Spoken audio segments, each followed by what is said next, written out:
I want to go to the book of Revelation. I think we'll get you more of a shouting message next week. I'm going to be teaching on the rapture. Amen.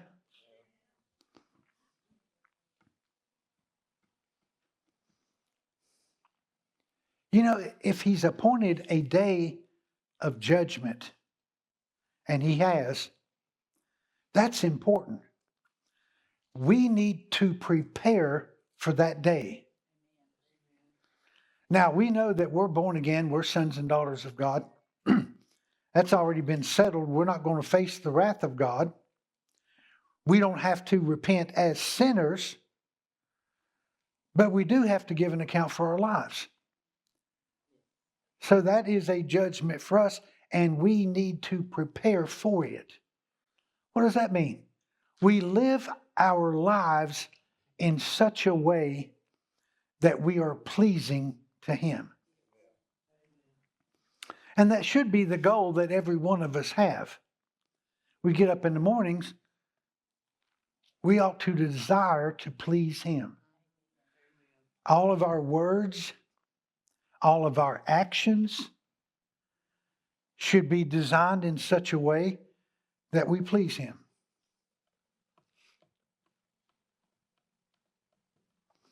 If we're about to do something that we don't think will please Him, then we shouldn't do it.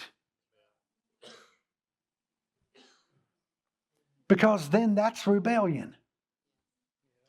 Well, I know I shouldn't do this, but, well, then don't do it.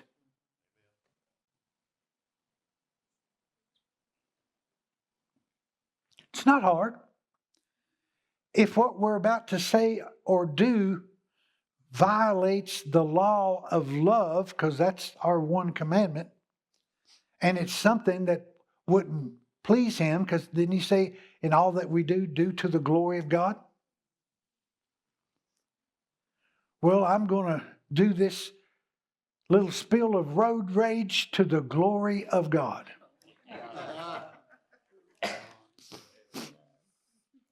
I don't think He's going to be pleased with that.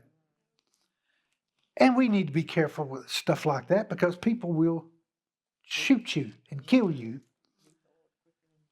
over road rage. Here was it this past week in High Point, that two men started shooting each other with guns over turkeys at a food line.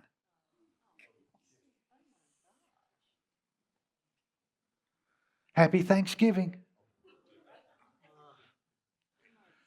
Over turkeys. I don't think that's pleasing to God.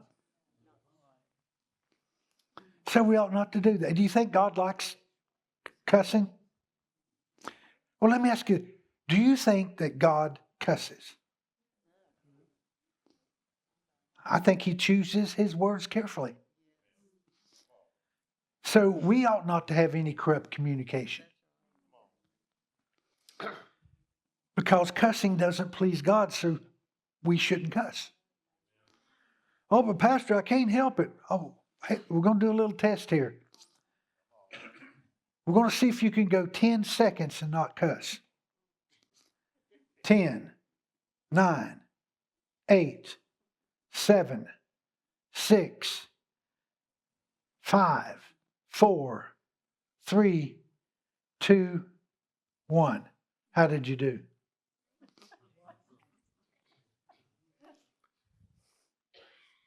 Look at it compare it to sin in general. Did anybody sin in that 10 seconds? Nobody fell apart and fell into sin for 10 seconds. Well, if you can go 10 seconds, you can go 10 minutes.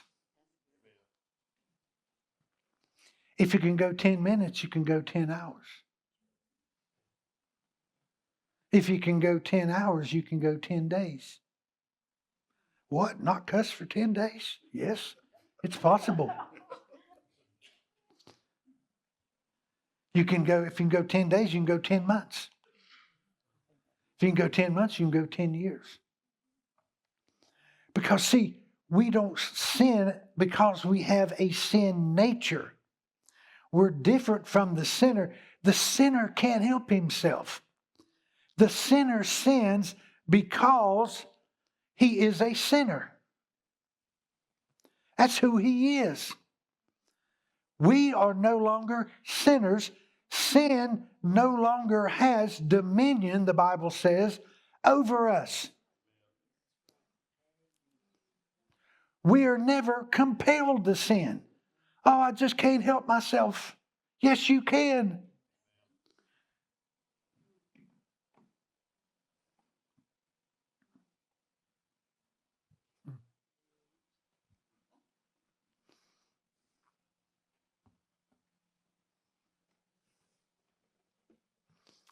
Revelation chapter 20, verse 7.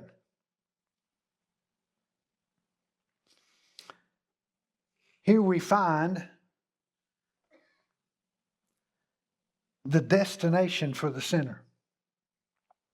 We find the place of the wrath of God. When the 1,000 years are completed, Satan will be released from his prison. We're going to rule and reign with Jesus for 1,000 years on this planet. We'll have plenty to do. The world is going to be a paradise for 1,000 years. We won't have a devil. He's going to be chained and thrown into a bottomless pit. So there'll be absolutely no devil. There'll be no sin. There'll be no sickness. There'll be no aging. Because, see, we will already have our glorified body. It's going to be a paradise.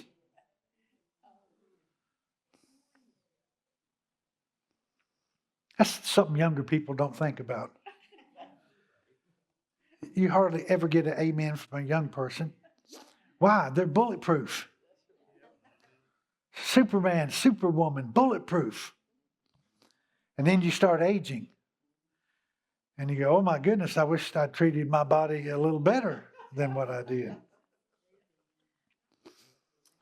But there'll be no aging, no sin, no crime, no drug deals,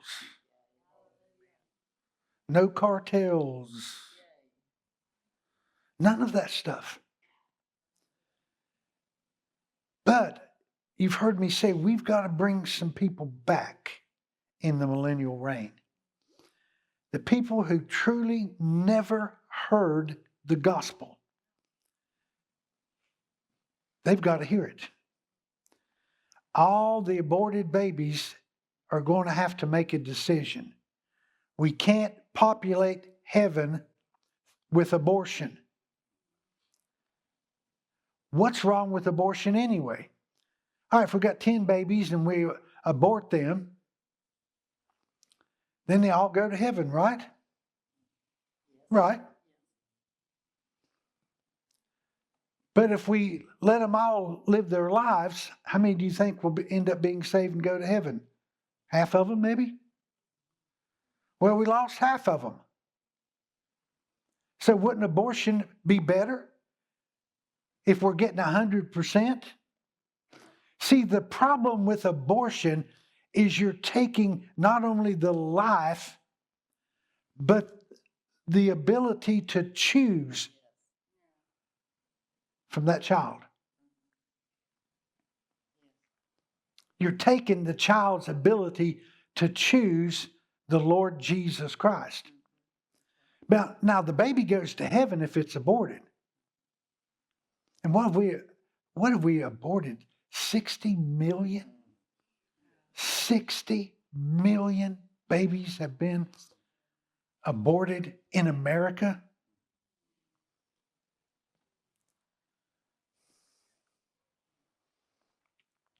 But you can't just... let's say we got the 60 million just from America who've been aborted, and they're in heaven right now. Can they legally be there? No, they're different from us because they've got to choose. They got to be brought back. Then procreation is going to take place during the 1,000 years. And we're left in the same spot we were before. We come back full circle. That's why the devil is loosed after the 1,000-year millennial reign. And my goodness, you'd think people who experienced paradise would want to keep it that way. You wouldn't think that there's going to be a percentage of people who would rebel against God and choose to follow the devil. But they will. They will. There's a fool in every crowd. They'll choose to serve him.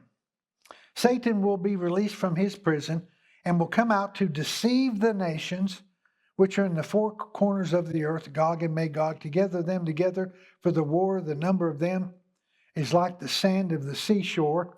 And they shall come up on the broad plain of the earth and surround the camp of the saints and the beloved city. And fire came down from heaven and devoured them. And the devil who deceived them was thrown into the lake of fire and brimstone, where the beast and the false prophet are also, and they will be tormented day and night forever and ever. The unholy Trinity is going to burn day and night and forever. And, you know, we're all moving into these. I don't think we've got minutes. I think we're down to seconds on the prophetic time clock. This new world order is being set up already. The big beautiful bill, I don't know whether the president realized this or not, but it allowed for the new digital ID that is now mandatory in the UK. You can't even get a job in the UK if you don't have digital ID. And it's coming to America too. Now, don't be concerned about the mark of the beast. If we have to do the digital ID, I don't think that's the mark of the beast. The church is not going to be here for the mark of the beast anyway. But you can see it's already being set up for that. And here's something. All the trillions, over 5 trillion they've already spent on AI.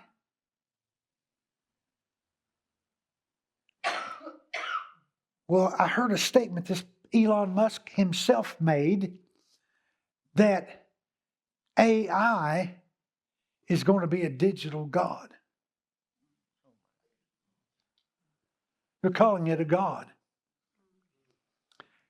It's a type of an unholy spirit that they want to fill people with. Do you know that they make computers out of human brain cells? And they merge the two together? We'll get into some of that next week. Everything is headed in that direction. But read the back of the book. We win. We win. Satan, the false prophet, the beast, the Antichrist, are all going to be cast into the lake of fire, and there they will be tormented day and night forever.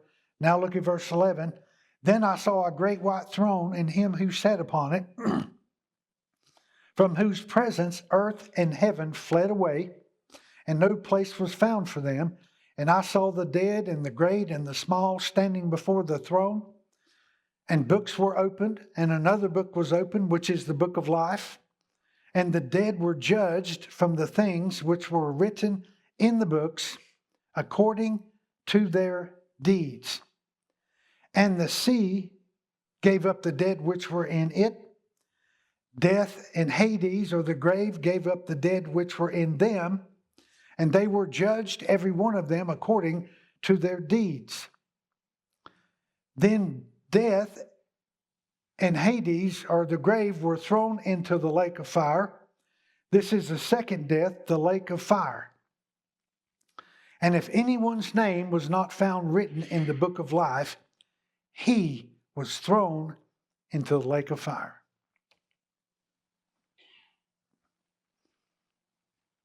Now, I believe a little different. I don't believe in eternal torment and punishment, except for the unholy Trinity. I'm fine with that. After everything that Satan has caused in this lifetime, among all humanity, all the pain, all the suffering, he's going to burn day and night forever. But I believe that everybody whose name is not found in the Lamb's Book of Life, I'm talking about people, they are cast into the lake of fire and they just simply burn up. And they are no more. It is an eternal punishment, not an eternal punishing. If I were going to give a child a punishment, if it was an eternal punishing, how many of you know I'd have to start and never stop? But it's an eternal punishment if I give him 3 licks, and then it's over. But it cannot be taken back. It's a punishment, not a punishing. And so we need to be mindful. We're in the last days. We don't have a lot. And here's the problem is we're running out of time. We need to be thinking about the people that are around us. We need to be thinking about the people in our family. Are they saved? Well, I don't know. Find out. Let's find out. Are they saved? Make sure that all your children and your grandchildren are saved. Make sure everybody you work with, they're saved. At the risk of offending them, ask them.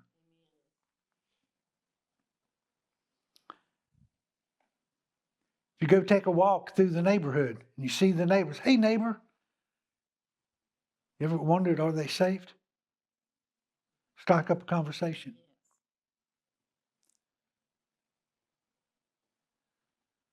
You may upset them. There is that risk. You may offend them and upset them with the gospel. But that's our job.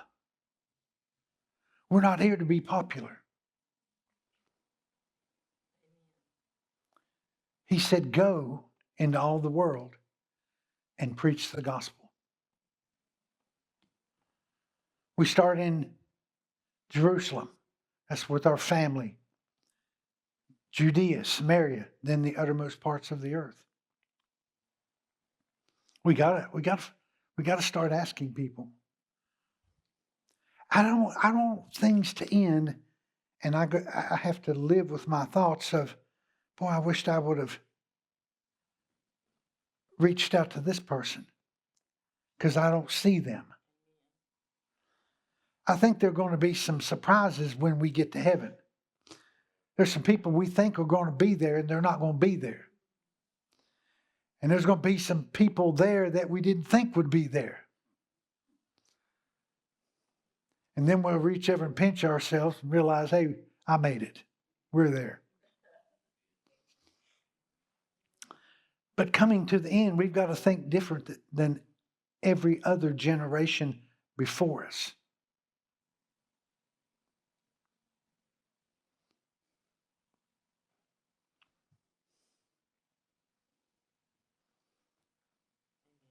I'm glad my grandmother, she thought this way.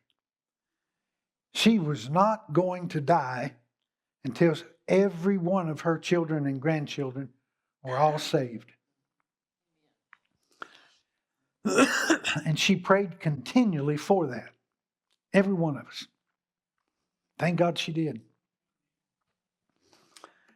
But this right here is the ultimate wrath of God, the lake of fire. What happens after that? We have a new heaven and earth, of which Father God describes nothing, zero about it. I've had people ask me, what's the new heaven and new earth going to be like? Ain't got a clue. But I know this. I know my Father. I know my Father, and He's good. It's got to be better than anything we could comprehend. It'll be better than the 1,000-year millennial reign. It'll be better than that. And it's going to be exciting. If you ever stop to think about it, we're going to live forever. A billion years? A trillion years? There's going to be no end to eternity. I don't know what all He does have in store, but it will be good. And when we compare our life here on planet Earth, time-wise, it's just a drop in the bucket compared to eternity. But what we do in this life determines our eternity. So it's very important. And we've just got to be mindful and, be thinking about, are they saved? Are they lost? Because if they're not saved, they're an enemy of God. But we can help them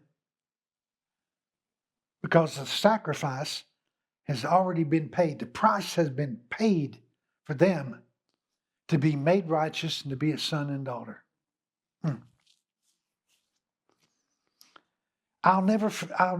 The title of this message, Saved from What? I'll never forget that the rest of my life, the rest of my eternity. What are we saved from? God Himself. Saved from the wrath of Almighty God. Thank God we are. Let's stand.